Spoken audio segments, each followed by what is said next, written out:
be here. I love you all. Hello and welcome to the Scannain Podcast. Ronan jumped right in there. Guess who's on this week? Ronan. And Grace. yes, Ronan, you're very excitable. My lord. I did see you hold your thumb up to Ronan there, and I thought you were waiting for one of us to start talking. In fairness. As if I do such a thing. But yeah. We have a rotating host this week. No. Could you imagine? I'd love a week off. God, I miss the old days when I just sit here and Poor James, rock up. exhausted. It's tiring. Talk smack after your 5th pint. I know. Amazing. Right? Amazing. Ugh, Truly amazing. twisted at the hop. Indeed. Wait, what's your autobiography title? Have we come up with this? We haven't as of yet, I don't think. It's probably just like guillotine. Hashtag Do guillotine. write in. We need a title for Jay's autobiography. Yeah. Ideally one that references Guinness. I lost Communism. my heart in Cleary's. There you go. There you go. And not the shop. I hasten to add. So, Yes, enough. back enough to folk movies. talk. Yeah, but we'll get to what we've watched this week, but then we'll have some movie news, maybe even a top 10 if you're good, My God. and perhaps some new releases. Woohoo! But we'll kick off with our usual nonsense. Ronan, what do you got this week? What do Hooah. I got? I saw some things this week. Excellent, this is good. Shockingly enough. I'm looking here. I have a whole raft of 3 stars. Jesus, not a great week. The IFI did their From the Vaults series, a monthly screening of something that they dig out. This week it was Black Day at Black Rock, which is a made-for-TV film from the early part of the last decade. This is all about a community that it receives news that there are going to be 30 asylum seekers coming to live in a hotel there. The community reacts quite angrily to it, and it kind of disintegrates. It's, broadly speaking, a comedy, but it speaks to a lot of concerns that have kind of erupted spectacularly in the last 6 months in Ireland. Very deliberately for a lot of reasons. Yeah, a lot of bad actors. Yeah. This Jerry Sembridge. Yes, Jerry Sembridge is the director here, who was at the screening. There was a productive Q&A afterwards with himself, the leader of MASI, the movement of movement of asylum seekers in Ireland, and a counsellor, Okay. Gael counsellor, I should say. Did he get out alive? That's the She question. spoke very, very eloquently about the wrong of the direct provision system, how it is inhumane and terrible and all that. And unfortunately, the mic didn't come my way to ask. The why way we we would Fine do. Gael. Yeah. That would have been a fair question. It would have been a very fair question. I'm very annoyed I didn't get to ask it. The film Never forget that itself- Varadkar was just earlier this week said, like, it's not perfect, but it has like merit or something Better along than living those. in tents, Grace. Yeah. And I'm like, and it's not like your government actively enables people living in tents or anything like that. Yeah, But indeed. I'm not let's, saying he should be shot, but I'm not saying that. We yeah, go me, on. but replace shot with guillotined. Yeah. And we've become a politics podcast again. Hello. This film itself is not especially great. It's about an hour long. Some of the humour I found quite awkward in that it kind of has characters say racist things, and obviously it doesn't approve of this, but it finds it a bit funny. Like, It's racist. it's a solidarity decade science. ago type of thing, Yes, though, isn't it? Yeah. It's of its time, kind of perhaps. quite queasy, Yeah, uncomfortable I can humour. imagine. I found the same thing in The Guard. Yeah. Very similar humour that, there's the guard himself spouting all these horribly racist things, and you're kind of encouraged to laugh at it, which I have no. No, but that's a I have no McDonough for you, time like. That is McDonough. It's not as bad, but there are little bits like that made me queasy. Some good performances in there. It's nothing great, but it's really interesting. And Stenbridge himself talking afterwards, there was a bit of praise from the audience about, my God, this is a prophetic film, because at one point the hotel that is going to house the asylum seekers is burned down. Well, no. And he kind of said, it's not prophetic. It's just this was going on 20 years ago. Just nobody It's gave still a shit. going on. Yeah. We just haven't moved on at all. Yeah. What else? I caught up with a film that was on my watch list before the end of the year list. High Flying Bird, the Soderbergh Netflix film. Oh, yeah. Luke was talking about this, I think. Yeah. a while ago. Was it just last week, maybe? It might have been. Last week seems a long time ago. For many reasons. Yeah, I kind of, that nudged me to watch it, and I wasn't mad about it, I have to say. Shot on an iPhone, and as Luke was saying, it was last week, yeah. Thanks, Luke. It looks, it doesn't necessarily look like it was shot on an iPhone, but it doesn't look like it was shot on a film camera. I wasn't crazy about the look of it. It's got a very, it's kind of used that aesthetic for immediacy and intimacy. You feel like you're in the moment, like it's something captured on social media. Yeah. And there are all sorts of weird angles Soderbergh doing Soderbergh. It's all about the behind-the-scenes machinations of the NBA during some sort of strike or something. I don't know. Really great performances in here. A lot of one-on-one dialogue scenes that are quite toothy things for actors to get into. Kyle MacLachlan shows up in a Always welcome. fantastically haired role. It's good fun. I wasn't crazy about it. I can be a bit hot and cold in Soderbergh, and this is kind of middle of the road for me. It's one of those filmmakers, though. He's quite prolific, so Yeah. quality does tend to kind of yo-yo a little bit, I find. I've heard really bad things with The Laundromat, which is his other Netflix one. It doesn't look particularly Yeah. The trailer does it? annoyed me Yeah. so much. I'm probably It's just I'll a bit probably watch it, grim or but something. I don't Yeah. know. yeah, no. I might catch up with it, but we'll see. This, not hugely sold on. I love everything that's underneath it. It's a very good script because it gets at those classic kind of underlying Soderbergh themes of capitalism. Kind of the idea of overthrowing the system. It's very much literally a story of the workers, taking over, refusing to be used. Really interesting stuff in there. I don't think it quite translates to a terribly entertaining film all the time, but it'll be worth a watch. You might enjoy it more. I think Luke did. Yeah, he seemed to like it a little more than you did, I think. There was a very cute picture of Roger Corman at the premiere of The Irishman earlier this week, and that made me want to watch a Roger Corman film. I tend to forget, there's a kind of group of people that I figure are still alive, and Roger Corman is one of those He's people. very, So very when he old. eventually dies, I'll be like, Roger Corman's alive? Right. I thought he died Yeah. 1997. Be very sad. I would have thought he was dead. Yeah. Yeah. He pity. fabulously prolific as a producer, of course, but as a director as well. He made some very, very good films. All Mm. his Edgar Allan Poe films are terrific adaptations. He's got a bunch of really kind of impressive social stuff, like The Intruder with William Shatner, Yeah. which is excellent. Really, really good. The only film of his, he said, that didn't make money. I watched The Little Shop of Horrors, which is a blast. It's such silly humour. This is the original, right? Yeah, Yeah. it's the Just a original from pre-Rick 1960, I think. Moranis remake Yeah, from that's, the 80s. sprung from the musical that was adapted from this film. Yeah. In a very The Producers kind of way. This is just spectacularly good fun. Really quick wit. Very Jewish humour.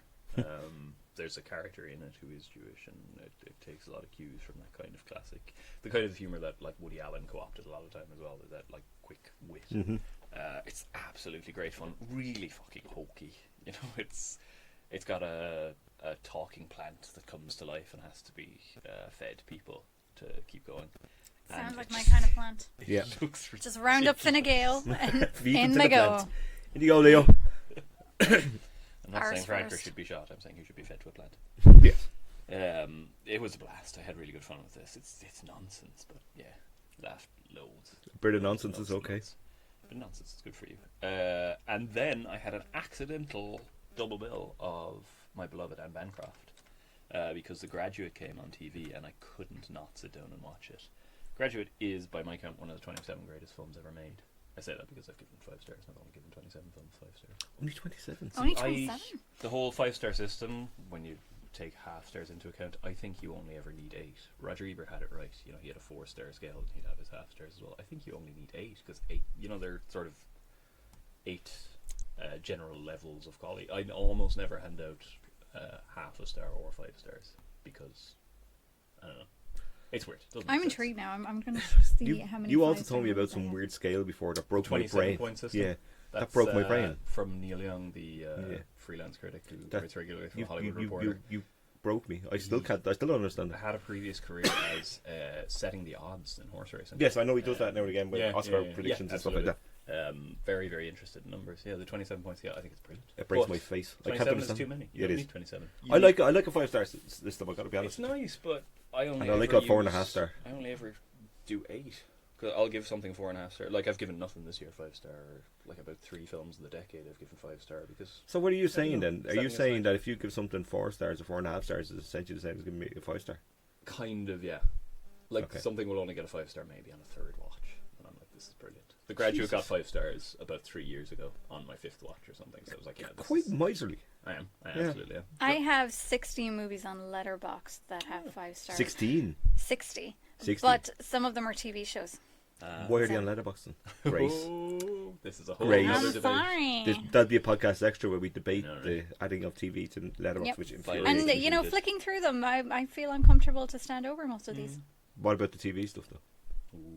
The TV stuff, let me see. Yes. You okay with How many TV things have you got on there? I can see 3 here. This is greatly upsetting me, Grace. No, And I bet you none of them are Twin Peaks. Wait, is Wallace and Gromit the Wrong Trousers a TV thing? No, technically? No, That's okay. that's Well a then. short film, I think. Yes, then I have 3 Okay. telly things that I can see. It's people that The keep adding TV stuff. rest? It's weird. I see Chernobyl popping up all the time and it drives me up the wall. The rest are movies. Okay. Well, at least That's good. I don't know how many I have, but I try to watch as many good films as I can. Oh, one of them is a concert film. That's acceptable. I have a fair few Acceptable. 4.5s now here. Are you as saying The well. Last Waltz is not a film? I haven't Ron. seen it. I cannot comment. Okay. Yeah. It's actually a documentary. But Dead anyway. air from that. I Yeah. do have a relatively recent movie as a 4.5 that I imagine will be upgraded to a 5 at some Yeah, stage. there's a couple of films I have that that I know are going to be 5s eventually. I won't Well- give it to them yet. well- I'll probably go. Well, certainly a 5. The Graduate is amazing. I adore The Graduate. I haven't seen Graduate in It's- years. I do love it though. I think it's one, I haven't seen full stop. It's potentially my very favourite film from that era in American cinema. don't go Jesus. putting it down as my number one Really of all time. heart attack there. Right? I watched it. I had a bunch of friends over that night, and it came on TV, and I was like, "Everybody, shut up! We're watching The Graduate." A couple of them hadn't seen it and were really, really hooked on it. It went down really, really well. It's so beautiful. There's like I completely lost myself in that the sequence over what's the song called? Is it April? Come She Will. The entire soundtrack is amazing. Yes, it is. But it's that sequence that it's kind of cross-cutting Benjamin's home life and his affairs and covers the whole summer. It's just so perfectly put together. Often forget how technically sure it is. The only Oscar it won was Best Director from Mike Nichols. Mike Nichols is a fine Richly filmmaker. deserved. It's absolutely tremendously put together. Yeah, I could watch this again. I think it's one of the films I'd rewatch most often, actually. This is your Baby Driver. This is your Jurassic Park if you're me. Yeah, your Grace. Yeah. And Bancroft, who is 6 years older than Dustin Hoffman, which is Wait, that's it? And that's And they make she's out like playing, she's a like, fucking the owl one? mother, Yeah, like yeah, she's playing about 20 years older Let's. than him, Why am I of even course. surprised? yeah. That's Hollywood for you. At least things have changed. Lol. Stop. Lol. But Anne Bancroft is absolutely magnetic. She is, in it. she's great. It is a remarkable performance. And I came out of it kind of thinking, God, I love Anne Bancroft. Why don't I watch more Anne Bancroft movies? A fair question. And then You watched another Anne Bancroft film? I went to the IFI for the mystery matinee. And Oh, it was an Anne Bancroft what film. was it? I was thrilled when it came That's out. amazing. It was Home for the Holidays, the Jodie Foster film. I've never seen it. I had never seen it. I wasn't really aware of it. It's good fun. Yeah, Have you it's seen a Holly Hunter and stuff like Yeah, that. yeah. Holly that big- Hunter is a art restoration person. I'm sure there's a proper title, whatever. Probably isn't that though. It's probably not that. No, an art restoration person. Yes, that's what they are now. The official title. It's got a gorgeous, gorgeous opening sequence that's kind of detailing her repairing a painting, and then she's fired, and she goes home for Thanksgiving, and she has to kind of pretend her life is together. She's a single mother. And her daughter has told her quite sharply that she's going to go have sex that weekend for the first time. And Holly Hunter is You like, love to hear it. What? This is like that bit in Coyote Ugly where she's like, so for the last 16 years I've been raising my daughter all by myself, and 2 weeks ago she tells me that she is a bisexual and that she hates me more than anyone else on this planet. It's a great moment. Sorry, I go want to on. watch that now. Coyote Ugly is great. This has absolutely terrific cast. Anne Bancroft is her mother and rips the film out of everybody's hands repeatedly. It is such a great performance because she's one of those, dominant matriarchal presences who has these little moments that are almost always carried in just kind of a flick of the eye that Bancroft does, where it cuts through the caricature. It's really subtly observed. There's a lot of nuance to this performance, and Foster directs the actors particularly well here. Robert Downey Jr. is Holly Hunter's brother, who is gay, and gives a really interesting performance. Actually, he's similar. Like, he's a really loud, obnoxious character that kind of rubbed me the wrong way. Obviously, that's the intent, but I got fed up with him. But similarly, he has these little moments, these little asides where you realise it's all a bit of an act, and it's a really well observed family movie in that way. Yeah. You know, the way you kind of, when you're around your family, in some ways you revert, you put on a bit of a performance, you let your guard down sometimes. It gets at that very, very well. It's what were the trailers before? yeah, so the IFI at their mystery matinees always play kind of hint trailers to give you a bit of a flavour, and I didn't guess this, but we had Planes, Trains and Automobiles. I love Planes, Trains and Automobiles. Yeah. I can't remember what they all were actually, because there was a Christmas movie in there. I was like, oh God, are we getting a Christmas film? I would have been happy to watch a Christmas film. Grace has got me hooked. It's not. You know how I feel about these things. We do, Grace. A Christmas Prince. I need to watch it. I'm going to watch that this Christmas. Yay! All three of them. My gift to You you. should. You should All watch three of all them. three of them Treat back to yourself. back. They're I'll short. see how the first one goes. They're The second one is amazing. And Yeah. for many, many, From many, you many lot reasons. talking about it, I really do want to Yeah, watch dude, it. you should. It has a nice little socialist kick to it, Yeah, if you can it's say that about a very film odd. centering the monarchy. Indeed, yeah. And most importantly, Moldova is canonically an EU member state because the currency is the euro. Yeah. So, Yeah. Brilliant. It is Thanksgiving soon, isn't it? I have no idea. It's Americans, think- isn't it? Sometime in November. Yeah, it is in November, Yeah. Yeah, Home for the Holidays. Really, really enjoyed it. Coming up to Thanksgiving, maybe y'all should watch it. Maybe I will. And yeah, I haven't seen much of Foster's directorial work actually. This was very good. This would make me want to watch I've more. seen a couple. I've seen Little Man Tate and something else which escapes me completely, but I'll remember it.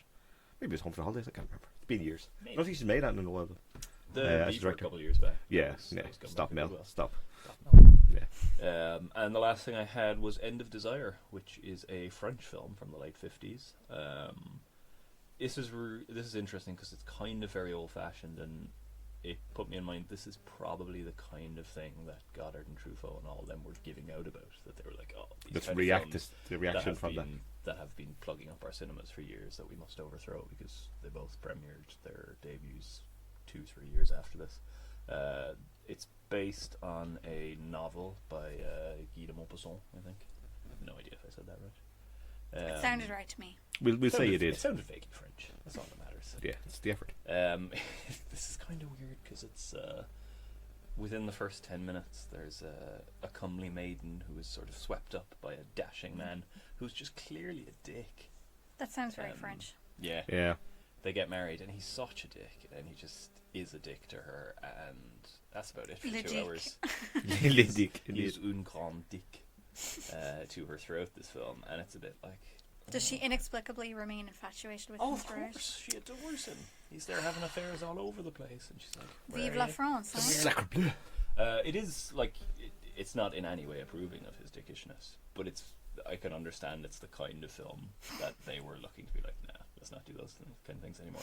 And fascinating that within the next 10 years, I think my view of it is really impacted by the fact that within the next 10 years, you get Verda coming along and completely tearing this kind of thing to shreds with is it Happiness is what's the original title of that one, the really colourful one, Sunflowers, Le Bonheur. Lebanon, that's the one. That is Happiness, isn't it? It means happiness, yes. Yeah. Yeah, that's great. And it gets into that kind of thing Yeah, completely. it feels like it's a reaction to that kind of story. So I spent an awful lot of this film thinking about Verda, which, not unusual. No. Varda is never far from either of your minds, I would wager. She's never far from my heart. Bless her. I will completely lower the tone of this conversation and say that I came very close to, when you kept saying dickishness there, I came very close to just saying, dick. Great. I started thinking about our Stanley. Absolutely. hashtag big swinging dicks conversation in the group chat. This is not a family podcast, I'm very Yeah. sorry. Turn your The kids away Swinging from... Dicks podcast. Yeah. Ugh, Good lord. I can always be relied upon. Good one. I like it. That probably could have counted as like a vague form of sexual harassment. Anyway. Yes, indeed. Thank you, Ronan. Thanks, Ronan. Well done. Have a sleep. You've earned it. Bye. Soft snoring somewhere in the background. Grace, what do you got? Okay, so Hit me. I have about 6 new watches. So I'll go with the Scorsese one first because I need to pick up my Marshy season again. I've been very slack for the past couple of weeks. I didn't want to say, So- but I've been thinking it. No, I have. In fairness, I've just been bad at keeping up with stuff in general. But anyway, so I finally watched the next movie on my list, which was The Color of Money. So I have to disclaim my review by saying that I haven't seen The Hustler. I don't know how much my opinion of the movie may be impacted by the fact I haven't seen it. It's pretty But- standalone. Yeah. You get everything you need from it. I mean, I got that vibe. Yeah, There yeah. didn't seem to be a lot that I couldn't follow, but I was wondering if maybe there were little throwbacks or in-jokes there are here a and couple there of that things I, around characters and stuff, wasn't but I following. don't think your movie is going to be impacted by not seeing it. Oui. So anyway, I liked this. I thought this was good. It was a little bit inconsequential in the sense that I can't see myself ever really watching it again or even remembering whole chunks of it. But I did think that it was engaging while it was on. The performances are all very good. Obviously, Paul Newman is fantastic and Tom Cruise as charismatic as you would expect, and Mary Elizabeth Mastrantonio, the quiet MVP in the Bless her. back. She's brilliant. In it.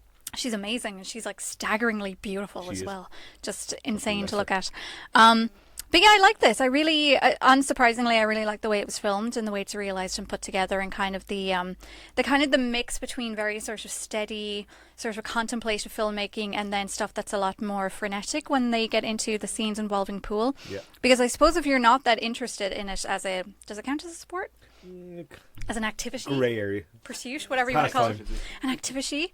I mean, if you're not that interested in it, it's hard to imagine it ever being kind of quite exciting or interesting because it doesn't seem like something that would really blow you away. But I think there are some very interesting shots in here, just Yeah, in terms of jazzes it capturing, up, yeah. capturing a certain sense of energy Yeah. and also the just the vibe in the room and kind of how intense it can get in these little quiet moments. And then the sound design is really interesting Yeah. in that regard, of course, because the sound of the brakes and the cues hitting off the balls and so on and so forth is pretty cool. So yes, I like this. I don't think it will rank probably very highly in terms of my ultimate overall ranking of this No, filmography, I can get that.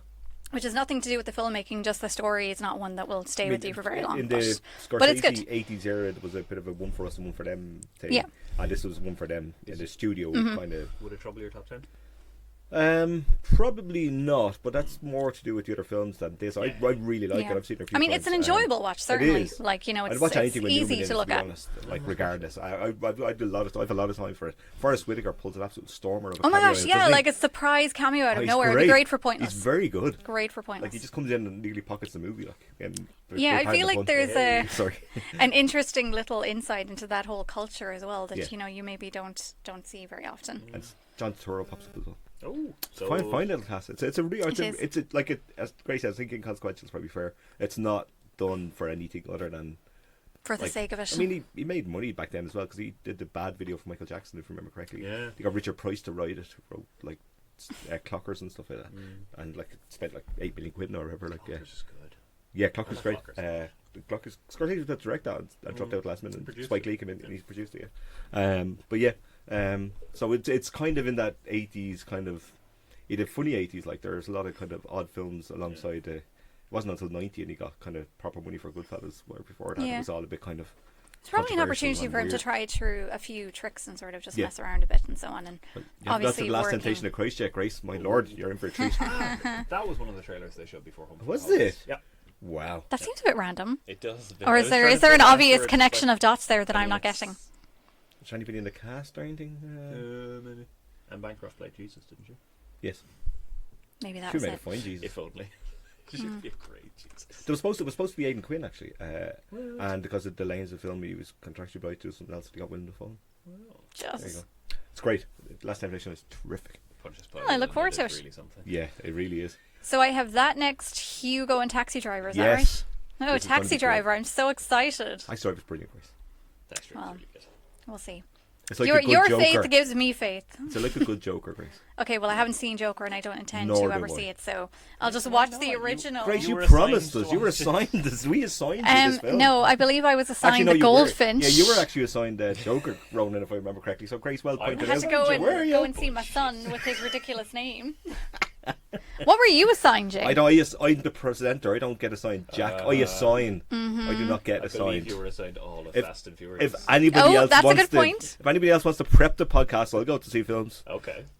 Shit, you weren't supposed to say okay. You won't do it. That's an empty promise. True. I'll show up with a sheet of paper to And it's like, what's on it? That's a picture of a face. Like you're a newscaster, just like ruffle your papers and go, well. You strike me as somebody that carries a suitcase around, but your sandwiches and no, absolutely, No, you open it and it's just a flask of tea and cake. and maybe a cake, Yeah. emergency cake. Don't think for a second I don't respect it, Ron. What else you got, Chris? Yeah, so that was The Color of Money. Then I watched a movie I've never seen before, which is Moonstruck Sure. on Netflix. Yes, And Nicolas Cage. It's good. This was very enjoyable. It is. I really like it. I don't know why I sound so surprised because I'd heard lots of good things about it beforehand, but it's just so light, So and odd. fresh and fun, and just like really kind of quite a random story that it's just been plucked out of the air. But I just thought the way it explores kind of family dynamics and relationships and feelings and all this sort of stuff was quite. It was just really nice. Sure, terrific at it. Because it doesn't feel. This isn't a criticism in any way, but it doesn't feel weighty in any way. It doesn't feel like it's making any really deep, profound pronouncements. Which is a skill in itself because it's very Yeah, entertaining. precisely. But it's just it gets at, I think, family dynamics in quite a realistic way, or what felt like a realistic way to me, but in a way that was always very engaging and quite heartfelt and just very entertaining. Like everyone in it was just really enjoyable to look at. Yeah. Nicolas Cage, very earnest and romantic and threatening to throw himself under a bus sort of thing, figuratively. And Cher is wonderful. She I'll is. watch her in anything. She's just like a charisma machine. Yeah, she is. I love her. And there's something quite sweet as well about the storyline of her just sort of approaching, interpersonal relationships in a very sort of practical way and kind of very thoughtful, and then actually having an experience where she just kind of lets her heart lead instead of her head, and that's quite nice. Yeah, I like that. So yeah, that was fun. That was a nice, like, kind of Sunday night watch. I also watched Memories of Murder, which is one of the Bong Joon-ho movies I've been meaning to catch up with for a while. This was very good. It was not at all what I expected, which is just purely based on my own ignorance of the real-life events inspiring it. I assumed that there would be some sort of nice, neat resolution at the end, and spoiler, there is not. Yes, I'd heard that. But let's not spoil anything more because I still haven't seen it. Okay.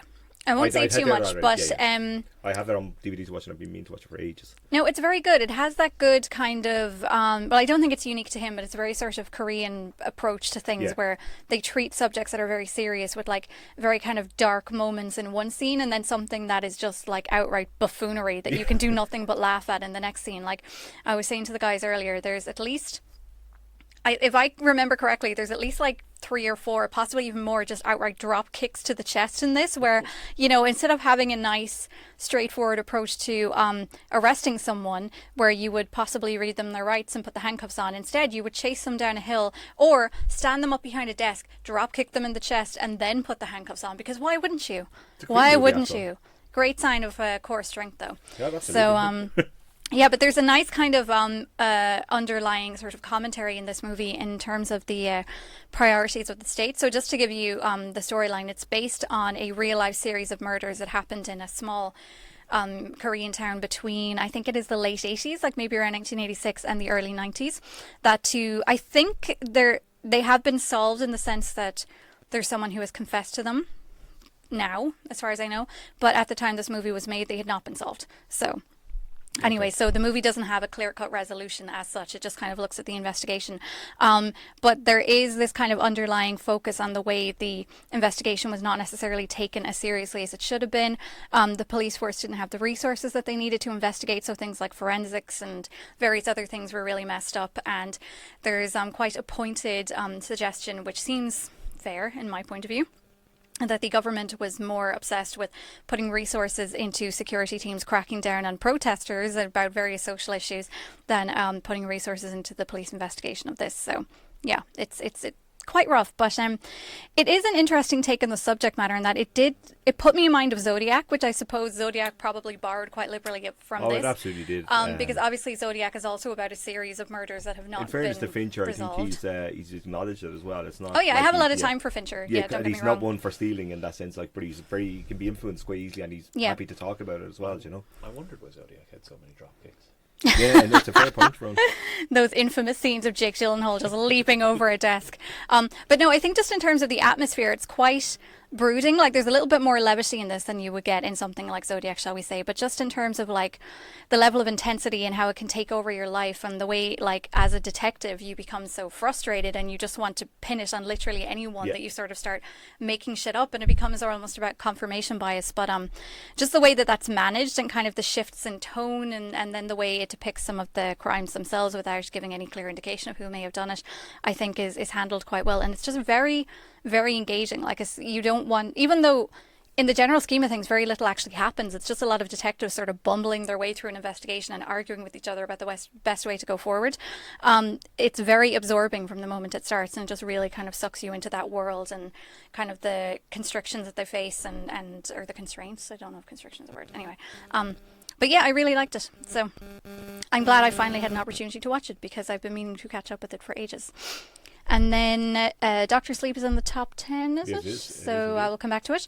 So the other movie I'll watch is Holiday in the Wild, which was our other movie I'll mention even because I've already watched it. Yes. Which was I don't know if it was the first one, but it feels like the first kind of Netflix holiday/Christmas rom-com, and it is actually lovely. I really, really like this movie. Now I know I'm biased because I love crap Christmas rom-coms. Most of them I can say out loud are pretty crap but enjoyable in their own way. This one I feel is actually quite a good movie overall. So essentially it's about this woman who's so her husband decides that he doesn't love her anymore and that he's moving out, and her son heads off to college, and all of that happens in like the first 10 minutes. And she decides, because she's booked this second honeymoon for herself and her now ex-husband, she decides she'll just go on it by herself. And she goes to, I think she's meant to be in Zambia, but this was shot, as far as I know, mostly in South Africa. And she used to be a vet, but she stopped working when she had her son. And anyway, in a roundabout series of events, she meets a pilot who's taking her on safari. They find an orphaned elephant and bring an elephant to the elephant sanctuary. And yes, very much so. And because she's a vet and they need some help, she decides to stick around and help them with the elephants. And it is beautiful. Everything about it is just so gorgeous. They have footage from an actual elephant sanctuary. I do believe Kristen Davis is a patron of a well-known charity called the Sheldrick Trust, which is based in Savo, to the best of my knowledge. So I would go as far, me, noted elephant expert, would go as far as to say this feels like a very accurate portrayal of what an elephant sanctuary would actually be like. They have to wear little blankets and they get separation anxiety, so their keepers have to sleep with them overnight. Blankets. Oh, I want to watch It's lovely. But just also, it's just a very kind of gentle, sweet, quite heartwarming look of this woman rediscovering a sense of purpose in her life. And I think there's something to be said for that, especially because she's meant to be older. I mean, Kristen Davis still looks a lot younger than she is, but I'm guessing she's meant to be an older, in inverted commas, woman in the sense that she's maybe in her late 40s, early 50s. And a demographic, not noted for its positive representation on screen. So there's something quite nice in this, I think, just in the way it allows her to just have a really gentle little adventure and rediscover her skills and be valued for those skills, and then of course, because it is a rom-com, fall in love by the end. So I just thought it was very Would I like this?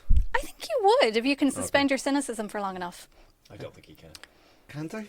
Well, I mean, Hey, very. I watched the Christmas Prince and the Christmas Prince too. I might There's very little conflict in this that isn't like extremely basic stuff that could be solved with a conversation, but it's not like soapy drama in my mind. It just feels like it just wants to be kind of nice and heartfelt and uplifting for the sake of it, and I appreciated that. It's on and my also, maybe Jay, watch pile. Go on. because you like warm weather, there's sunshine all over it, so you can just do like look warm at weather. like That's true, constant actually. sunny skies with elephants and This sounds alright to me.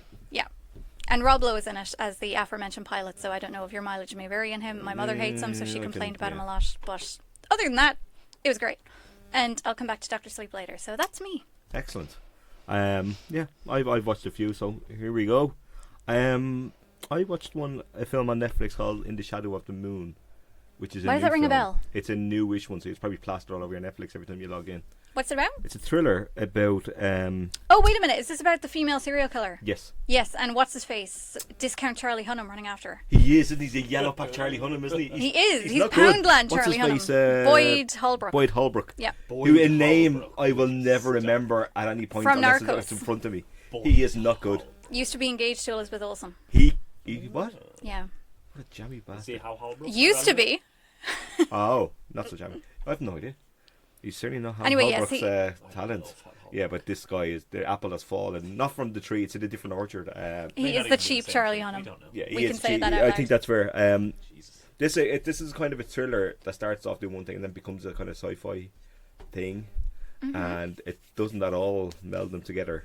It like if it gets to the trailer park about halfway through, it just becomes a thing, and then I think they started popping up on my feed because I was watching Mindhunter. Yeah, that'd be right. It starts off okay. It's interesting, and the idea of female serial killer is interesting because it doesn't really rare. happen. Very rare. But there's a reason for that, and there's a reason why it doesn't really work here either, which I'm not going to spoil should you watch it. But like it attempts to kind of be. Ronan's going to run straight out and look It's it up. set in 6 different times. Like it starts off in like 1980 or 1978, then skips 9 years, then skips 9 years, then ends up in 2024 or something. So is And he so meant to it's be like one of those detectives where this is the case that's haunted Yeah, him yeah, kind exactly. of thing? He's a beat cop at the start, and he becomes. And what's his face is in it? Dexter, the guy from Dexter. Oh, Dexter. Dexter, how knowing. Yeah, he came back out of the woods from the last episode and pops up in this. Who's the kind of older cop, and Is he grizzled? Does he have a beard? that's what you do to make age them essentially, which is not a bad way of doing it. Clean cut and wherever to start and get progressively hairier to make them look older, you know. And manlier. It's actually it works quite well in that regard. It's just it's a bit of a mess and it doesn't really know where it wants to be. It starts off promising enough. Your mileage may vary in terms of how much enjoyment you get out of it ultimately. Like at the end I was like, oh, right, grand. It's like nothing grand. You wouldn't be going out your way. I wouldn't be like saying go watch it, but if you very passable couple of hours like. It's ambitious. It's just the ambition. The talent doesn't match the ambition anywhere really, except for the person who plays the female serial killer. It was quite good. But my sister was mentioning something about she her was that in I something can't else, I remember. think, and I've forgotten already because this film just really won't stay in the memory. I can't. Lloyd Holbrook, It just whoever ran he straight is, through you. he's terrible. He's up there. What's the other guy's name that I always forget? Finn Wolfhard. Wolf Finhard. I like that. Him. Yeah, he doesn't exist either. Okay, but Finn Wolfhard is actually a promising young actor. He's I would argue. not great. He's a made up person. He's not real. If you're listening, which we know you are, Finn, I'm so sorry for you. Listen, Mr. Wolfhard, enough of your nonsense. Yes. We'll have no more of it. You 16-year-old out there, you're definitely listening. I could probably to beat us. him up if he's 16.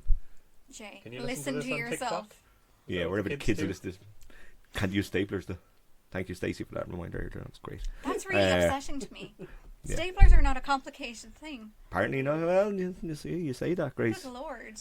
What did he saying about your generation? You know, you can't buy homes. Oh Sorry, yeah, we that spent was all our mean. money on That was avocado mean. toast. Yeah, stop avocado toast, Grace. Stop it. Just Although for that avocado toast is expression, delicious. we mightn't guillotine you, but we might chop off a hand. Excuse me, I'd be leading their thing. I'd guillotine everyone. When the inevitable coup comes, Listen, and I've been eaten by the wolves, and I might be my and Ronan my has compound drowned to be at stormed. his hob Yeah, that's fair.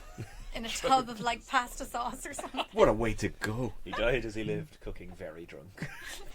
It's true. Put on Or your, he caught on fire very get a drunk tombstone. and just burned a little too fast. Anyway, enough of the revolution talk for the moment. For now. I also rewatched Over a to film you, that I Marty. haven't seen. I don't think since it's come out. What Lies Beneath, the Robert Oh, Zemeckis yes, that's film quite with good. Harrison Ford and Michelle Pfeiffer. Written by Agent Coulson. Is it? Tis. He's a bit sneaky now. I wasn't expecting that. Yeah. It's a good script. It's like how randomly Stoker was written by Wentworth Miller, and you're like, Wentworth Miller? Who's went with Miller again? From Prison Break. Yeah. Oh yeah. It's not Grateful as show. much as impressive as the Agent Coulson one. But yeah, it's great. This is very Hitchcockian. It's Zemeckis flexing his Hitchcock muscles. It's full of. Zemeckis, of course. He used to be a good filmmaker. He used to be a great filmmaker. Then he just I love turned the way to you say dog he shit. used to be. Yeah, he hasn't made a good film in donkeys. I years. mean, that's a fair point. But Like yeah. he has made Two Fridays for Rabbits, one of the greatest ones ever made. Polar So, Express. and what's the Joseph Gordon-Levitt dog shit with the Twin Towers one? Oh God. I was about to say Looper. Oh, was that The documentary the they man in white, I yeah. think? It's the one with bad. the terrible French It's accent. really bad. Which Joseph Gordon-Levitt speaks French, so why is his French accent so I shit? don't Yes. know why. I don't know why that film was made. It's ill-conceived from the get-go. No. But this is good. He was good back in 2000. Michelle Pfeiffer is so hot. She's unreal. Like the woman would kill you with a look. And just like that, we level out my earlier dick remark. Yeah, This is it's an great. equal opportunities podcast. But the structure of the script is really good because you get this kind of drip feed of information, and it gets the Uh-huh. Hitchcock thing with like, did she see what she really seen? That kind of stuff goes on, and then it upends the whole thing at the end. There's this really interesting sequence of about 15-20 minutes. It's kind of the climax, but it goes on for another 10-15 minutes. It's a slightly more actiony scene. But the scene before it lasts about 15 minutes or so, and practically nothing happens. Like it's really quiet. It's really effective and smart. And like if it ended there, it could have actually been almost better. It probably didn't need the scene it had at the end. But I really liked it. It's very well made. And Ford and Pfeiffer are great together. Well recommended. Really recommended. I feel like somebody else is in that. In this You kind probably of... are. I just can't remember. I'll look it up. Continue. I also rewatched JFK. No. Oh, I love JFK. Very long. I watched the director's cut, which is 3 hours and 20 minutes. This is one of those rare movies that's that long where I honestly didn't feel the length, Yes. though. I loved it. I have a couple of issues. There's a couple of issues with JFK. Well, one, the director's cut is not necessary because he just adds in these weird scenes where Kevin Costner's character, what's his name, Jim Garrison, goes onto a talk show and then That's not ends up at necessary. an airport where he's like being followed. It's really weird. There's no real kind of like you can see why it's cut, which is why director's cuts are never good because they only stuff that shouldn't Unless be in the they're film. shorter. Yeah, unless they're shorter. OMG. Jay, sorry to cut across you. Go on. Agent Coulson's co-writer on What Lies Beneath is apparently the woman who wrote and directed Strike. Grace, what information! You're the information master today. I like that. I can't believe I didn't know that before. Anyway, sorry, continue. Yes, JFK. I like JFK quite a bit. Like the conspiracy stuff is nonsense. It's absolute nonsense. Oh, but it's such fun It is fun, nonsense. it you is. can really buy into it for like the 3 hours you're watching it. Treatment of gay characters is problematic to say the least. Can you hear my eyebrows arching? Have you seen JFK? No. There's the whole thing is like this cabal of people that have gay orgies kill JFK essentially, along with the mafia, and We've taken it a lot. you really have. You've done That would have been a lot of more work. fun way for But JFK to go, probably. It's like, and Death it's not by one of gay those orgy. things that the 2019 can't, you kind of problematic. Sure. It was troubled all the way. Yeah, like I mean, yeah. it's not nuanced. It's very clunky. And it's like Kevin Bacon. What year is this from? 1991. It's Kevin Bacon, Joe Pesci, and Tommy Lee Jones dressing up in kind of clothes to. You were going to because say they're- they were in the gay orgy. They were essentially, yeah. They are painted. Also, let's they not paint forget- themselves. I'd And, go to an orgy with Joe Pesci. who wouldn't? I wouldn't personally, but I would go to one with Tommy Lee Jones. Yeah. I could see that. He look after you. He would. He's rugged and manly. But this Also, Walter Matthau and Jack Lemmon on a plane. they're on it. Well, For like 2 minutes. Walter Matthau's on the plane. Jack Lemmon's in the office. Is he? Yeah, Jack I Lemmon's. remember on the plane. Great. No, Walter Matthau was on the plane. I love Jack Lemmon. I love Jack much. Lemmon so I much. love both of them. Such So a do I. cutie. It's a great cast. One of the all-time great casts. Donald Sutherland explaining how Yes. the world is rigged on a Yeah. park bench. Which is also the whole speech is brilliant, but Up nonsense. Canada. And it's like I got landed in New Zealand. They had all the details. 24 hours before the murder even happened. Sure, don't. Anyway, but No, but it's an amazing moment when you're it's just like, great. oh, It's so well done. Like, knock back your but drink. it's absolute pants. And the sequence at the end, the kind of courtroom sequence where he goes through the back into the left stuff, the editing in the film is astonishing. It's the best thing about it. It's one of the great edited films. Like it's brilliant, but You can just get so wrapped up in it. it's absolute bollocks though. But it's fun, and there are like reports if you ever read into it that Jim Garrison was a bit of a creep, and whatever like that Kevin Costner plays. Kevin 100% Costner plays him believe that it. kind of American hero. Kind of Costner's very good at that. I like Costner a lot. I as love an Kevin actor. Costner. Me too. I He's really great. do. And Sissy Spacek gets to play the wife that just complains about why her husband doesn't come home for the whole film. And look, just pops out kids. All of a sudden, there's 7 kids. All of a sudden, so So he was working Jim out gets his down, stress does the somehow. business, gets the kids out, and then fucking ignores her. Wham bam, thank you, man. Classic Jim Garrison. But yeah, JFK's great. I also rewatched Gone Girl. Oh, And this is interesting because I went to see what which I always forget is a David Fincher movie. Me too. I went to see what I gave it when I saw it in the cinema because I've only seen it once. And I gave it 3 stars on Letterboxd, and I was a bit kind of I liked it a lot give more. it this time. slightly more. I upgraded it a star.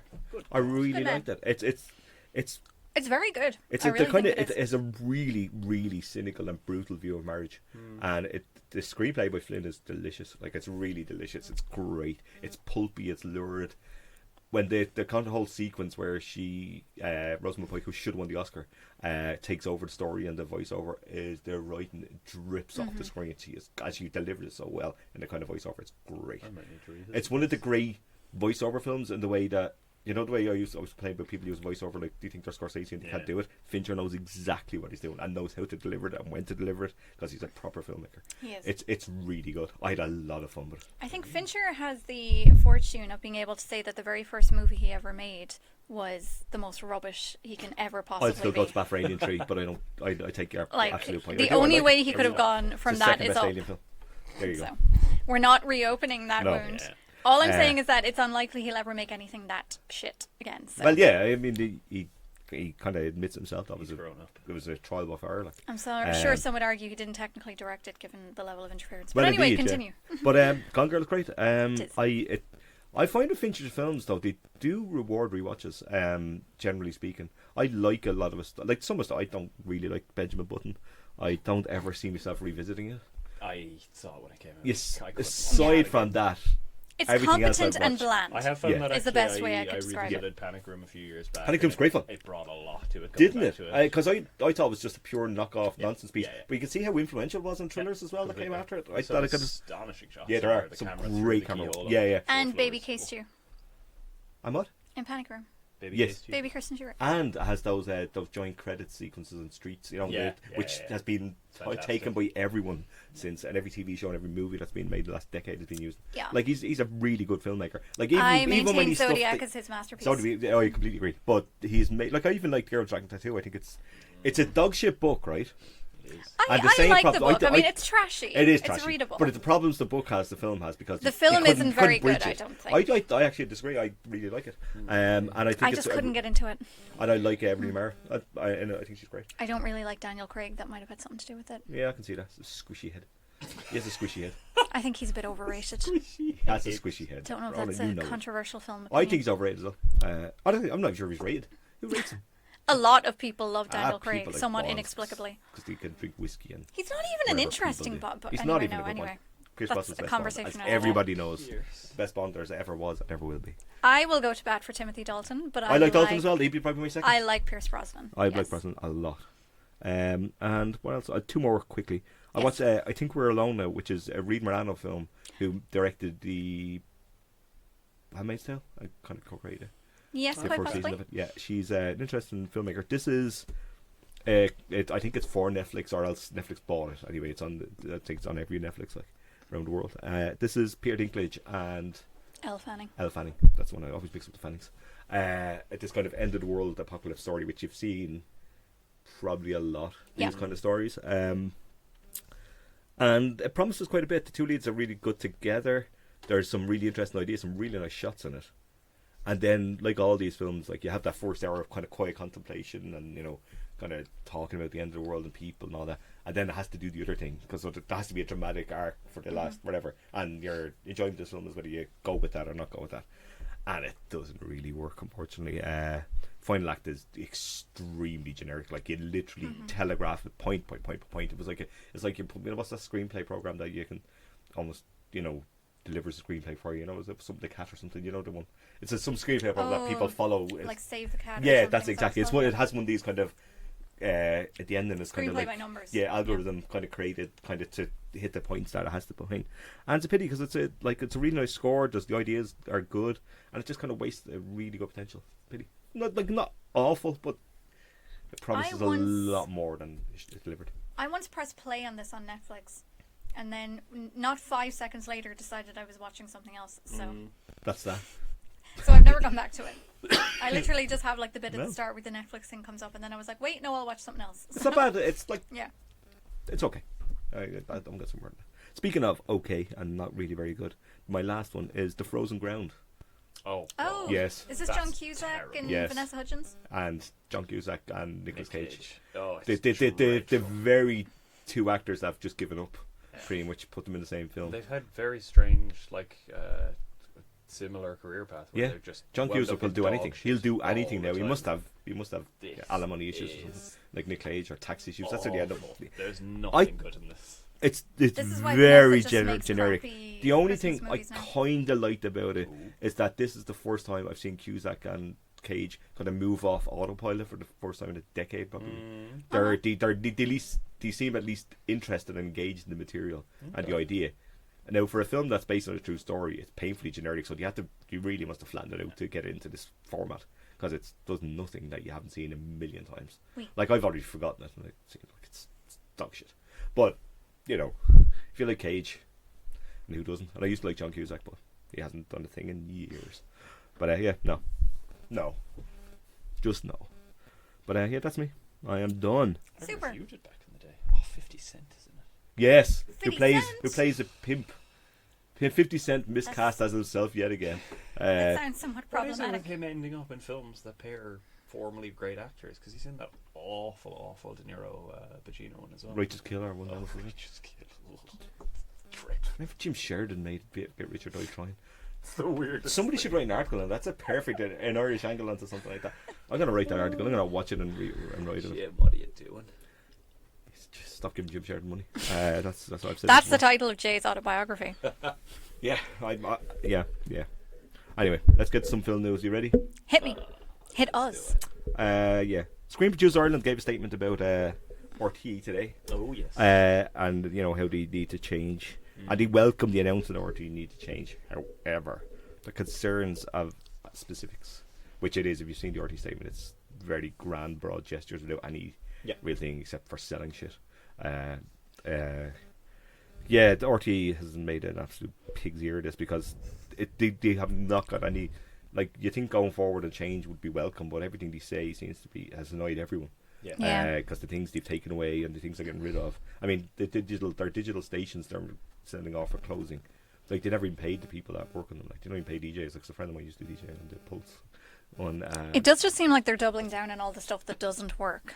And probably the costliest aspects of it too. Yeah, but they'll get rid of all the cheap stuff. Yeah. Moving the Limerick station and taking their lyric out of there, which is not a great idea if you're trying to cover a country. Because But they gave a statement on it, and they talked about the fact that there's a lot of production companies and people willing to work, and and work with smaller budgets to produce content, and that they already do that, and they should do it more, which is probably fair. I don't think RT ever really take a chance when there's a safe option, pretty much on anything. But they will put money into something inexplicably called Pulling with My Parents. Did you watch Pulling with My Parents, Grace? No, but I had to sit through a number of ads for it. That's your assignment next week, Grace. I want you to watch the whole season and let us know in the review section. I think You put I'd on Letterboxd, literally add it to rather Letterboxd. claw out my own eyes. Yeah, me too. RTA. I don't watch it really ever. Yeah. So, it's wasted on me. I listen to one single program on RC Radio, and that's it. I listen to Eric FM all the Yeah, time. you do, And but they should throw money at it. But you It's won't. fabulous. Yeah, so Marty Whelan needs a raise. I like Marty Wing. But yeah, so that's it. That's the RTA finally woken up in the 21st century and will make an absolute hames of this, I say. Too little, too late, I'm sure. I would have thought so.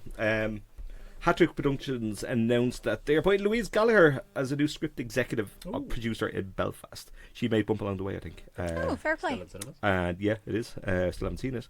And apparently they have a few people working in Belfast now and doing work, I guess. Belfast is the place to be. Well, it's probably cheaper to rent as well. It is. Certainly cheaper than Dublin. But they produce Dairy Girls and stuff like that as well. So, Excellent. which is outstanding, and Dairy everybody Girl's should. It's incredible. great. You fun. haven't watched it. Oh, Go dude, watch it's it. If glorious. you I'm gonna add haven't that to watched it, Letterboxd, the go best watch film of the it. year. No, I'm not. Moving on to cheerier, happier news. Oh. Lighthouse and Plus have a Christmas season coming up, Yes, which they they do it very, very They're well. They great cover everything. seasons. They Excellent do. programming. They'll have all the classics, so you get like Love Actually, Die Hard, The Muppet Christmas Carol, which is outstanding. Speaking of 5-star movies, did you have Carol actually? I've seen Muppet Christmas Carol, but not Carol. this year. They did What? last year, I think. Yeah. Ah, okay.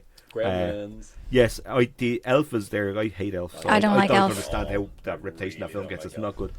And so I should. If that new kid Kubrick's going to catch a break finally, and he's going to get a film on the big screen, I am delighted for you, Get a box Stanley. set one of these. He Kubrick's will, I'm back. telling you.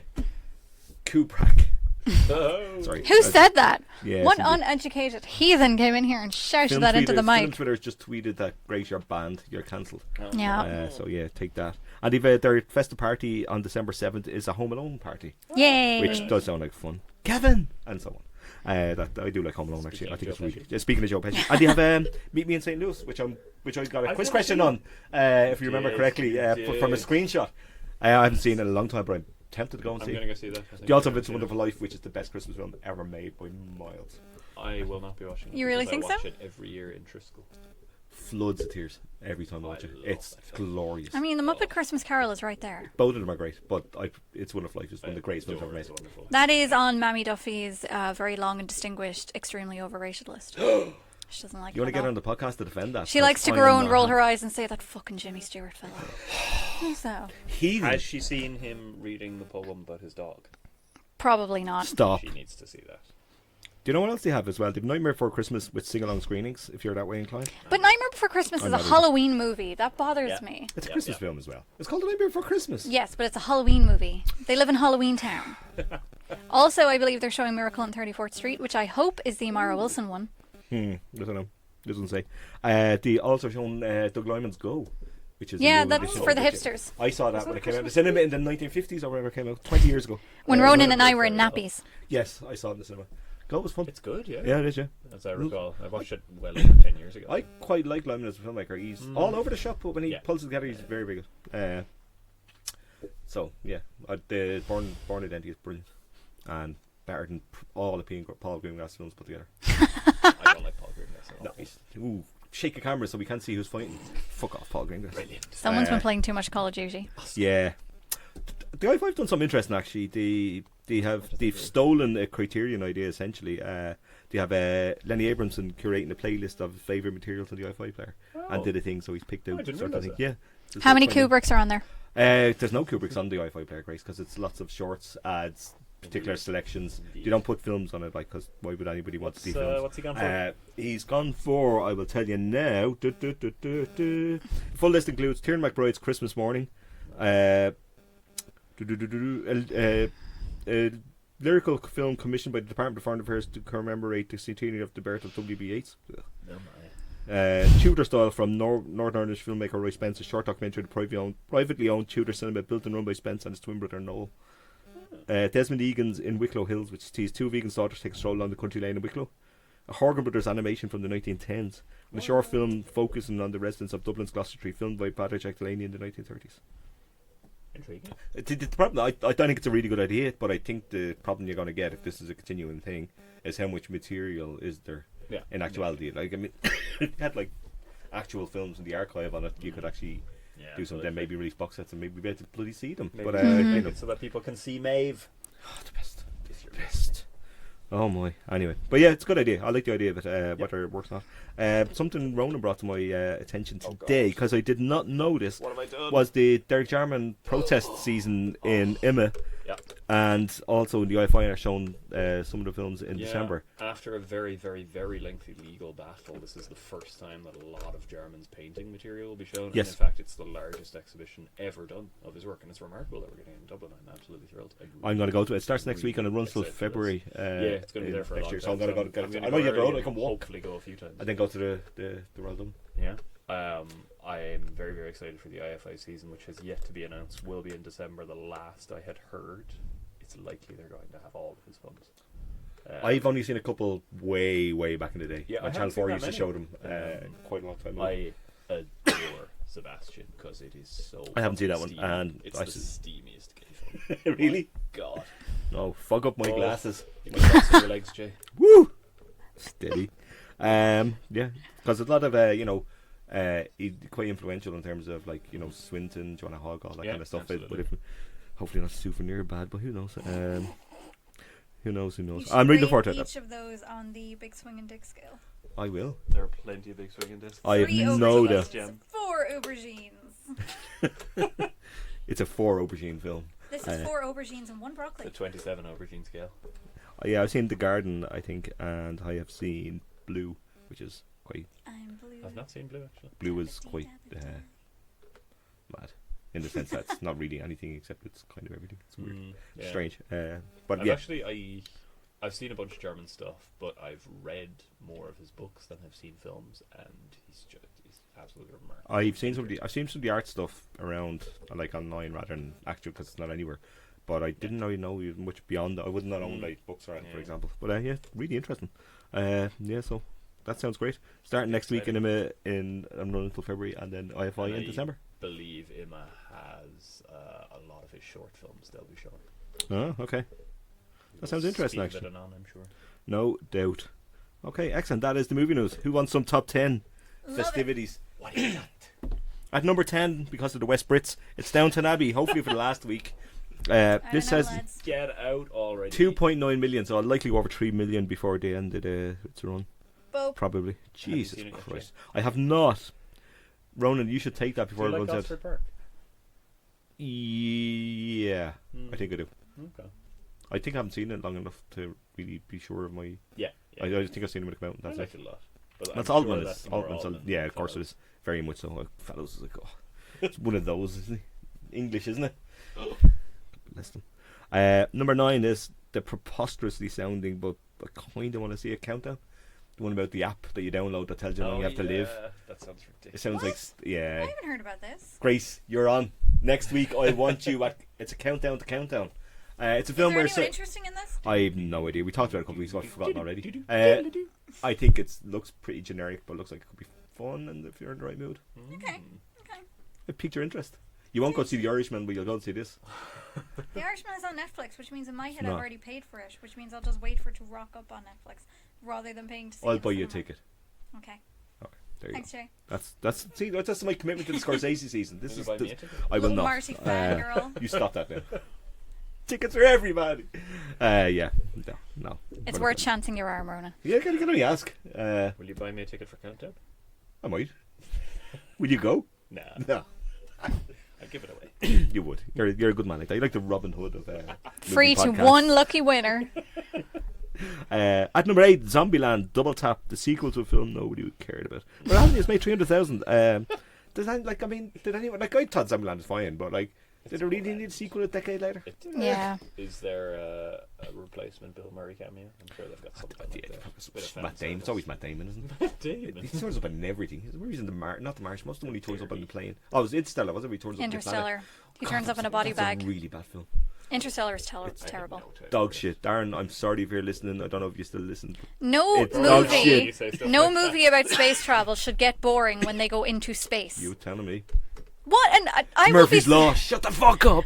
on Sorry. my deathbed. I'll be rolling over, going, "What the fuck were they going to do with all these embryos? What were they going to implant them into? What was the plan? Who was going to Hathaway. raise all these children? Yeah. WTF?" You tell her, Grace.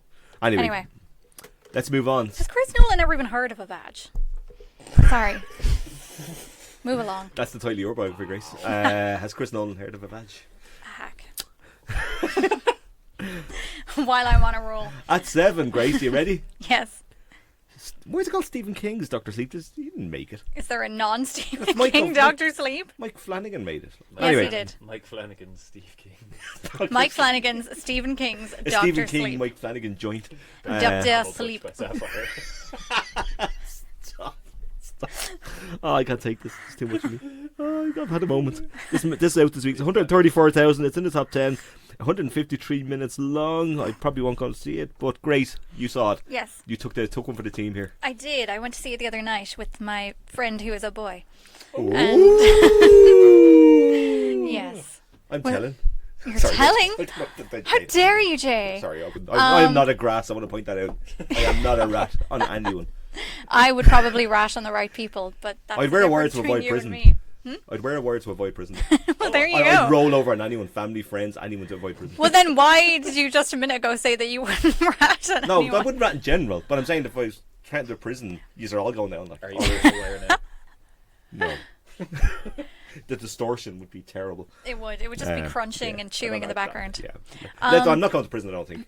We hope. We hope. Yep. We can hope. So, yeah, anyway, I really like this. I should preface this by saying that I don't have any strong opinions on The Shining. It's fine. It's not a huge thing in my life. So I don't know if people who really like The Shining might not like this, Double might like it a cancel bit from film Twitter more. now, Grace. I was always cancelled to That's begin true. with. I'm a woman. That's true also. Anyway. Yeah, no, I really like this. This is it's very well made, very well put together, visually quite striking, very good atmosphere. There are a couple of scenes in this which I genuinely found quite disturbing. Now, I haven't Okay. read the book, so I have read the book. I did not. I don't know to what extent they might be in the book. It seems like a very Stephen King to have, abject child murder in a book. I but read all Stephen King's. there are scenes in this where, like, basically, so Ewan McGregor is the Danny. Is that his name? Danny Torrance. Yeah, his character grown up, and he is, knocking around being an alcoholic, generally useless. Then starts to get his life together. It's grand. Then, separately, there's a bunch. I don't know if there's a name for them. They're like beings or whatever, led by Rebecca Ferguson, who's amazing in this, love as she Rebecca is in Ferguson. everything. But they feed on what they call steam, which seems to be some kind of essence that's emitted by people who have The Shining. The kind of thing. Shining, Yeah. which I keep going to call The Shinning because thank you to The Simpsons.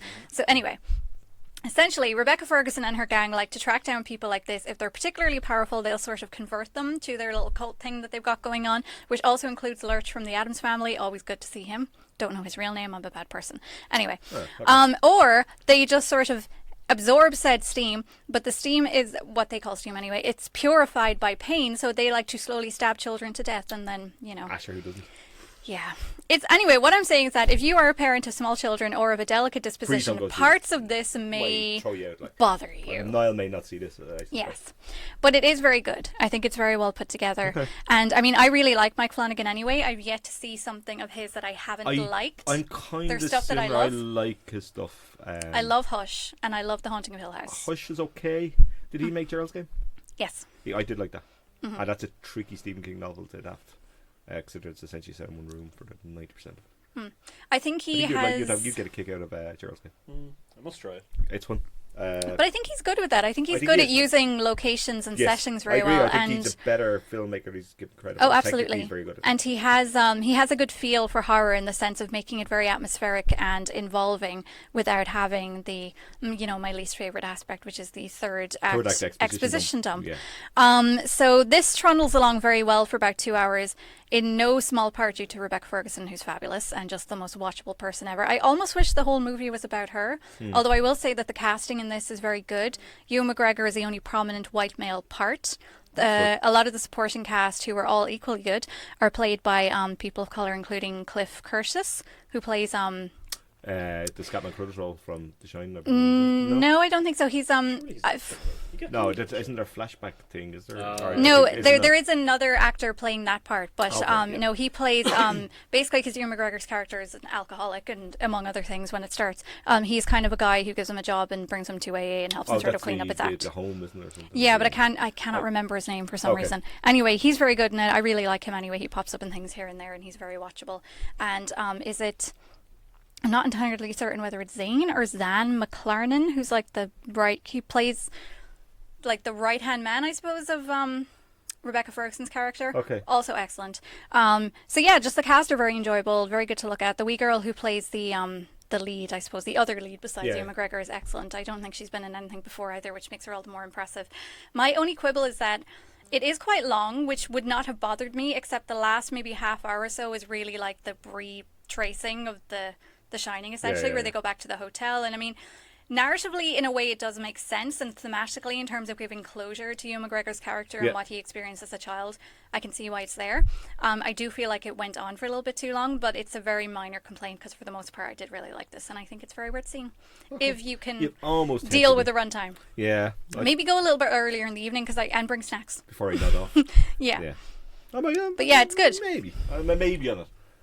But I was on it, no, so maybe. Good stuff. At number 6, Terminator Dark Fate. I think God, we know I the forgot Dark this was Fate. a There'll be thing. no more Terminator films because it's bombed spectacularly. Yeah, well, that's what's happened to the last Good, 3 or 'cause 4 they're of all them, and they terrible. keep making more of them. There's one good Terminator film. I've seen That's some it. positive reviews of this. I know Luke wasn't convinced at all. Really? Yeah. I haven't seen one. I've seen a few people say that it kind of you can take a trilogy with this one as the third now. Which is interesting. I won't be seeing it ever. No, I'm not right. Neither will I. At 5, Shaun the Sheep movie, Farmageddon. Which I haven't seen, but I do want to see. But I will watch it at some point. Probably not cinema, but I will get to it because I do like Shaun the Sheep so much. And I just won't get time. Although it'll probably be in the cinema forever because it's kids' film. It's been there 3 weeks so far, and it's made almost 500,000. Children. Speaking of children, at 4, Abominable, which is another kids' film. The This Yeti Yeti movie, which has made 900,000 because 900. kids' movies. Oh my god, we should make a kids' film. They also had a Shouldn't we? midterm break last week. They so- did, yes. That's bumped it up spectacularly. Always on holidays. Yep. Shit, I'm so jealous. At number 3, Maleficent, Mistress of Evil, which apparently is appalling. Well, it's still making money. It's made £1 million so far here in Ireland in 5 weeks. Oh, no, 3 weeks. Okay. That's good going. It's Disney, isn't it? Bastards. Hoovering up all the money in the world. Speaking of something I don't want to see, at number 2, Joker. At number 2. Yeah, it's got bumped. How long has it been out? 5 weeks, it's made. Good. How much is it made? 5.8 million. It has. It has.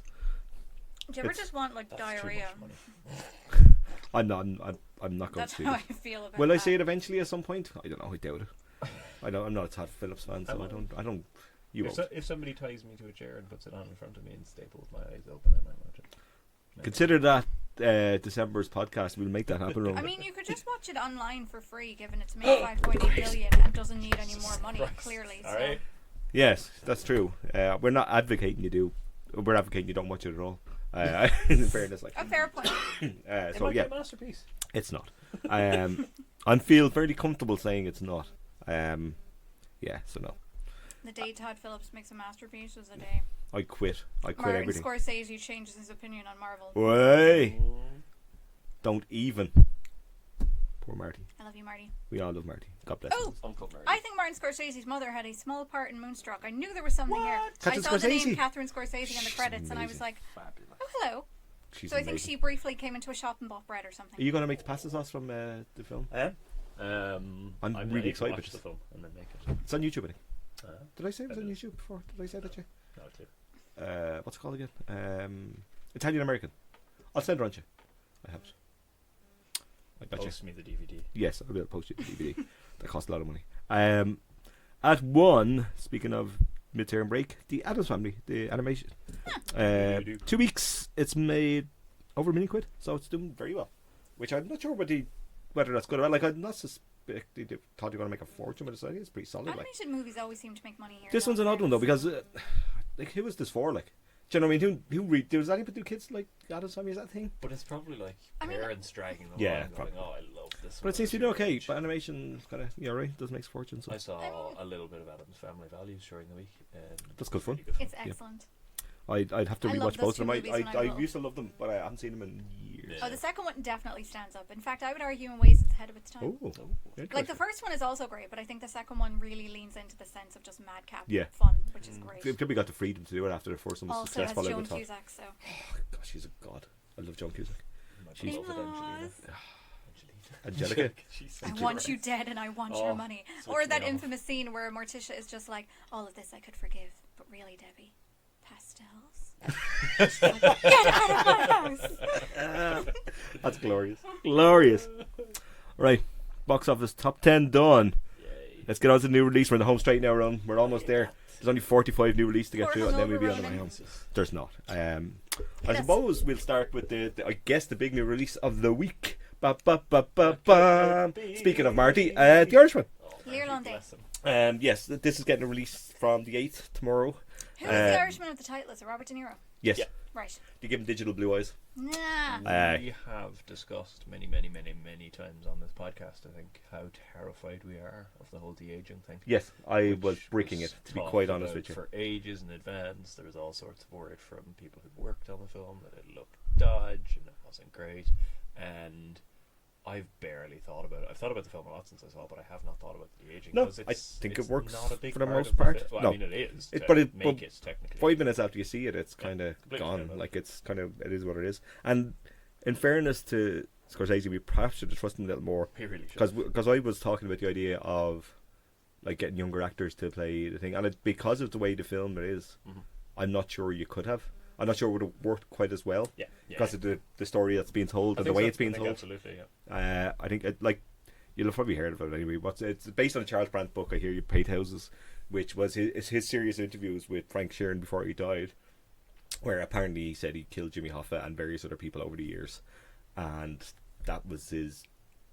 Whether you believe it or not, apparently the book is quite fanciful in that regard. I don't know if he did it. He says he did, but it's a good yarn regardless. Yeah.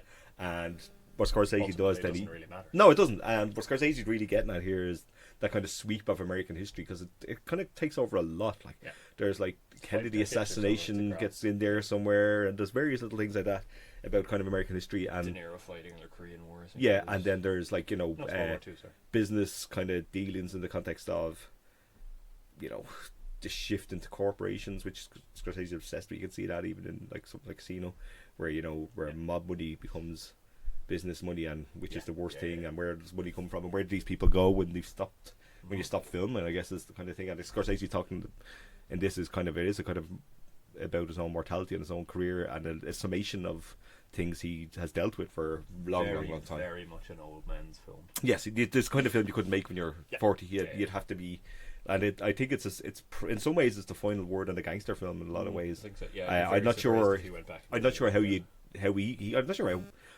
not sure how anybody could follow it in some ways, because everything will just feel reheated to some degree. Because he's probably the pioneer in some ways of a particular sort of gangster film. Because I mean everything was aiming for Godfather kind of prestige before Goodfellas came along, and just had the kind of grunts running around the place. I think you do something like that I was talking about Magic Ron did with Gomorrah the other day, and you could see the Goodfellas and Scorsese influence to some degree on the kind of low level biddy kind of thing. And I'd be interested to see how this is seen 10 years from now, as whether it'll be seen as a masterpiece, whether it'll be seen as something weird and kind of the aging will give it a certain shelf life. It'll certainly measure it in time. But I think it's a terrific film. I think the last half hour, last 45 minutes maybe, is as good as anything he's done. It's so sad and elegiac and quiet. It's very it's very sad. It is very. I think sad is kind of it's sort of really lonely, wintry last 45 minutes, and it's really beautifully told and really delicate, and really quite beautiful. And I was surprised by that. Yeah. No, and it probably shouldn't have been in some ways, because I kind of know what to expect at this stage. It's surprising within the context of the film itself, because despite being 3.5 hours long, it really zips along. Yeah. I mean, it's really funny. It's much funnier than I expected. It's practically a broad comedy. Pacino eats up the screen. He is hysterical. In a good way. Yeah, he's eaten up the screen in terrible ways for the last 2 decades. But his feet firmly planted on the floor here, and he delivers an absolute belter He's of the a performance. best he's been in years and he's years great. and years. Joe Pesci. Oh my God, my Joe Pesci. I love Joe Pesci. He's fabulous. And there's little things that happen with Pesci's character, who plays Russell Buffalino, as one of the old gangsters, that he really wants to be loved and beloved, and everybody kind of hates him. Yeah. And he kind of has this kind of sad grace about him that he can't just, like, the kids hate him, they're all fearful of him, and everybody loves Uncle Jimmy Hoffa, because he's Pacino bouncing around the place, and they find Joe Pesci creepy. And eating ice cream. Yeah, exactly. Pacino eats so much ice cream in this film. And there's there's some great scenes, even the picture Rose showed earlier, like going to meetings in shorts, really kind of minutiae, that kind of weird little things. It's hysterical, and it's really good. It's really fun. As Ron says, it kind of blitzes by once you get past the first 10-15 minutes of kind of getting used to it and getting kind of sense of what it's about. There's a lot here. And it's a really smartly structured script too. Yeah. There's a kind of framing device within a framing. Yeah. Bounces of different eras, different feel, different people. And De Niro's great, and De Niro's the least showy of the roles in some way. Like, he's a straight man doing a De Niro, the way he can do that kind of grunting, keep walking straight ahead thing. Which he's no grandstanding scene in it, like in the way that Pesci has this kind of quiet thing, and Pacino's doing Pacino, but De Niro's just kind of the anchor to it. He gives it a weight, and he is very, very good, and in a way that he hasn't been in a long time either. It's a great cast. Like, it's Harvey Keitel pops up here and there briefly, briefly. I could have done a bit more Harvey. Anna Paquin, who is Robert De Niro's adult daughter, is the really only main significant female character in the film. It's very much a male story, and an introspective one, and one that Scorsese's been kind of grappling with way back since the 70s, and then Raging Bull, of these kind of men that are terrible at inflicting everything on themselves and others. They leave in their wake. Yeah, and De Niro, or Scorsese, this really interesting thing where characters pop up, and the character will be kind of like a freeze frame, and it'll, Joe Baloney, shot in the head, 1987 outside his front door. Like, he tells you that they all die. Like, everybody dies. That's like, it doesn't matter. You think you're the king of whatever now, but it's all waiting for us in the end, regardless of how long we live. Like, and it does really interesting things with it. And Anna Paquin does do a lot with a small role, but she's not given lines because Scorsese doesn't want to give a woman lines. She's not given lines because she does something. It's a silent accusatory thing throughout. Like, I think she gets a few words in it, but the whole point is she looks at her father with absolute disgust at so many points, and it's done deliberately to make him feel worse, and it works really, really well. It's meant to be that way. It's not meant to be kind of you're not talking because this only the lads can talk, and it's not that. It's done for a very specific purpose, and she's very good at the devil fucking looks he gets off her all the time. Even though there's a kid playing her initially, and then she plays on his shoulder. I loved it. I kind of loved it, and I'm relief as well to some degree. Yeah. I had such a really, really good entertaining time with it. Yeah. And then as you say, then the last 45 minutes or so, you're off guard because you've been kind of laughing, enjoying it so much, and it just pulls the rug out from under you completely, and realize that that extraordinary length. Scorsese has been kind of quietly tinkering behind the scenes to deliver this immense payoff. Yeah, it is such a great coda, and it feels like a coda to it's not as if it's cut to his career. He's going to make It kind of is. but it He feels will, but a sort no. of a It's a parting summation. statement on, Yeah. certainly on his Yeah. work within that genre. And with those actors as well, I think. And I think we were discussing it afterwards, and the thing it made me think of most is Unforgiven. Yes. It's like I was thinking that when I was watching Unforgiven Unforgiven. for the gangster genre. Yeah. I feel like Whereas it's where do you go doing from the same there, thing, assessing, Its the impact genre itself, culturally, but yeah. what Scorsese as a filmmaker has done to contribute to and shape that genre. It's reassessing For better or for that. worse. Yeah, absolutely. It's very, very self-reflective. In the context of your Scorsese season, Grace, I'm absolutely fascinated to see what you think of it. Yeah. I am absolutely fascinated. Can't wait to hear your thoughts. So when I buy you that ticket, get going. I will. Excellent. Also, this week, Meeting Gorbachev, which is the Werner Herzog documentary on Gorbachev. Oh, Werner. This looks okay. That looks a little not safe, I guess, but and maybe not dry, because I imagine there's some weird stuff in it, because it's Herzog. He probably throw in a weird question. He'd ask him Tell me something about your it, isn't it? encounter with a squirrel. That's the most incredible. That's amazing. thing ever. Jesus Christ. Making a man cry. Yeah, it was very odd. So this, I think, out the IFI this week. It is. I might go into this. There's not much out this week. No, anyway, there's not. So that I am going to catch. So I'll make time for that, I think. also this week, also the IFI, I think, is A Dog Called Money, which is the Seamus Murphy film about the making of PJ Harvey's latest album, which was made in public. That is movie gold next week. Is it? Yeah. I might get to see that then. I think I'll get to see that. It's on the IFI anyway, so we should be along presently. I think we got. Excellent. Yeah, be excellent. That makes me there. happy. I've heard good things. I think it was on Galway. I didn't get to see it because I was probably in the pub. Yes. Which sounds Stuffing your face with pizza. or watching Barda films. Oh, All of those things. Galway is immense. You should go to Galway. Everybody should go to Galway. Anyway, yeah. Also this week is a film I've only heard of like last week for the first time when I saw a trailer, which is Midway. The Roland Emmerich does yeah. does the Battle of Midway. Yeah. I did not realise that was a Roland Emmerich movie. Is that what he did? I believe that he had to go off and get alternative funding or something. I haven't read too much about this, but I saw people talking about it. I saw a on trailer, Twitter. and it looks like Pearl Harbor, Yeah. which The if Pearl Harbor posters do exists, seem very generic. yeah, Yeah. it's the cast looks like a yellow pack everyone. It's Roland Emmerich is- Ed Screen. It's who? Ed Screen. He was in. Who was he? He's He the was name. in I keep Game of Thrones briefly. Was he? Who was in Game of Thrones? Dario, he's the original Dario. Ah, yes. And then he's been in other stuff too, but I can't for the life of me remember any of it. He's also in it is Patrick Wilson, Luke Evans, Aaron Eckhart, and Nick Jonas. No. doesn't- Jonas out of nowhere. It doesn't it seems like you got an A list when you have a studio and say, "Little lads, we have to fund it ourselves. Look down to the C list and see what we can pull out here." Yeah, I have very little time for Emmerich. His Stonewall film was dreadful. Oh, I heard it's appalling. It's Yeah. awful. I've had fun with stuff like Independence Day. It's great fun. Yeah. And I'll go to back. And for The that. Day After Tomorrow. That is nonsense, but it is fun. Tomorrow I is good love The Day nonsense After fun. Tomorrow. Is because that the John Cusack this- limo driver one? No, that's 2012. Ah, that's good fun as well. That's The dreadful. Day After Tomorrow is seemed nonsensical at the time. It does not seem so nonsensical. That was Very that was the much so. floods in Very New much so. York City Library one. Floods Jake in New York. Gyllenhaal. Chasing them through. Hurricanes. That was in Jake Gyllenhaal, right? LA, yes, and Dennis Quaid. Jeez, Dennis Quaid, we what a love man. you. Dennis Quaid is here. Have you seen that skit on Ellen?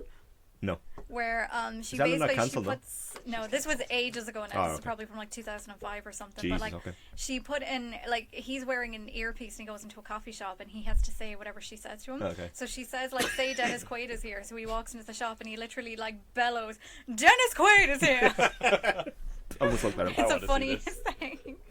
Okay. So yeah, the Day After Tomorrow. It's probably going to be better than this. Considering I didn't know this existed literally until last week. It's like, how can a big blockbuster not have heard Yeah, about it It's has all just the appeared on- hallmarks when you look at the poster and stuff of something that's meant to be big and important, and you're like, but this is kind of just not. 138 minutes for anybody counting. It's not that long in relative terms. That's a lot. It's shorter than Doctor Sleep Mm-hmm. and Ish Doctor Sleep I'm the Yes. Irishman. and The Irishman Yes, indeed. So yeah, I look forward to your review next week. and Ron. Endgame. Right, he's going to Midway. What You're am going I to The Irishman. to? What are you going to? I'm going to the Seamus Downton Harvey. Abbey. Nabby. No, I'm not. Stop. It's I'm going to A Dog Called Money. I get the No, good gigs. you want to go to that one. I'm the boss here. I'd say who goes to where. Yada. You should. I'd be more than deserving of it, in fairness. Also this week, is it Luce? L-E-L-U-C-E? How are we pronouncing that? Spell again? Luce? Luce. What language are we talking? Loose. It's an American film. Probably loose, so. It's going to be crap because Naomi Watts is in it. Oh no. She hasn't done a good film in Naomi. 20 years. Naomi Watts, Octavia Spencer, Tim Roth. And it's the married couple is Tim Roth and Naomi Watts if you want to watch a remake of... That in itself just remember the seems- remake of No. Funny Games? They were the married couple? Oh, they were, yeah. Yeah. God, I forgot about that. This is... A married couple is forced to reckon with their idealised image of their son, adopted from war-torn Eritrea, after an alarming discovery by a devoted high school teacher threatens his status as an all-star student. This Oh, sounds dangerous. Jesus, Mary This sounds and like you've got to Joseph. walk a really, really careful line, which Yep. I don't know. I don't know. I haven't read much about it, so I don't know. Do we know who made it? We do. It is Julius Ona, whoever that is. I don't know who that I is. am unfamiliar with this person. They wrote script and directing. I don't know much about it. I haven't even read the reviews yet, so I don't know whether they've successfully walked that line, but it sounds tricky. Something with the combination of Naomi Watts and Tim Roth just doesn't fill me with Right. confidence. I don't know why. Anytime I see Instantly Naomi you're Watts just on like, it, other than Diana and Mulholland Drive, I'll avoid. Diana's amazing. You should both watch. I'm sending you Diana tonight. You're both getting it. Marvelous. It's amazing. Oh, No? Julius Ona directed last The Cloverfield Paradox. Oh. Wasn't that supposed to be really bad? Yeah, I think I heard that. Okay, well, I'll look forward to your review next week, Ron. Take his mic away. He's drunk on the power. Okay, and finally, Jesus, at last. and this, if this is not a Bill Condon movie, of course it's a Bill Condon movie. The Good Lawyer, starring Helen Mirren and Ian McKellen. They star in literally every Bill Condon film, don't they? Chasing that silver dollar. Yeah. Career con artist Roy Courtney. I presume that's Ian McKellen. Roy Courtney. That sounds like a kind of... Helen Mirren would do a great Roy Courtney. She would. She'd do great anything. Con artist Roy Courtney can hardly believe his luck when he meets well-to-do widow Betty McLeish online. I want to see this. I'd die for this film. As Betty opens her home and life to him. I don't know Come what on, she was going to say there, Betty. Betty. Steady on, Betty. Roy is surprised to find himself, and then ... didn't take the whole thing. Oh well. It's a cliffhanger, folks. Get to see it. I will not tell you the rest of it. Bill Because I Condon's don't. done some good stuff. And he's also done some bad stuff. He has, indeed. Could go either way. It could go either. I have a good idea which way this is going to go, but It's probably perfectly pleasant. race report back next week. I can't wait to find out. It's going to be fantastic. Wait, I have to sit What a through week. this and 3 hours of The Irishman? You betcha. What a double bill. Oh boy. Chase that silver dollar with Marty and Helen Mirren. Bring me wine. Why don't Marty and Helen Mirren making a movie together? Oh, wouldn't it be great? Wasn't Helen Mirren? Was it Helen Mirren? I was reading the other week. Some older actress was supposed to be in The Wolf of Wall Street, and In the Joanne Lumley. yes, was it Helen Mirren? I can't remember who I read during the week. Some English actress. That would make sense in my head. but- Joanne Lumley's great in it. Actually, She's she's fantastic. really good in it. It's a really good performance. She's hitting on me. Yeah. I like that one a lot. Fun. A lot. Just watch more Scorsese, so I can watch more Scorsese, please. Imagine Okay. if Wolf of Wall Street with Helen Mirren and the Leonardo DiCaprio role. Good lord, that'd be amazing. I would have watched it a lot sooner. Yeah, right. I started watching The Wolf of Wall Street. I turned it off after half an hour and never went back to It's it. great. No, I love it. It's It brilliant. was Coming very your way soon long, on the and Murphy it season? seemed like it would take a lot of energy. It is. and I The didn't film's a have lot, but it's, energy. At if you're the in the time, mood, so- it I is had skates a lot. such a blast with it. I remember seeing it in Galway and just coming out of the cinema beaming. I went to the press screen in the Ice End screen in the Odeon at 10 a.m. It's Jesus. a lot for 10 a.m. Good It is, lord. yeah. It's a lot of It decaps pummeled too. me. Had you good breakfast, didn't you? I had. I really love it though. It's one of, like I've seen it a few times. Because I really don't feel the length of it. Like it doesn't. Yeah. Like it breezes Tears by. along. It never stops, and the voiceover is hysterical. Yeah. It changes what's on the screen and everything just to suit the One voiceover. of It's my just one of favourite glorious. comedy sequences of the decade of him The- trying to get to his car. Oh my Sweet god. Jesus. Oh man, the cerebral palsy phase of doing drugs. It's amazing. Obscene I've that he n- didn't win an Oscar for that, and they rewarded him. He should have won an Oscar for it. Shite revenue. Yeah, he should have won an Oscar for Wolf of Wall Should Street. have It's won the his best thing he's ever done. Oscar for The Departed is The Hill I Will Die On. Ooh. But yeah, You've seen The Departed, haven't you?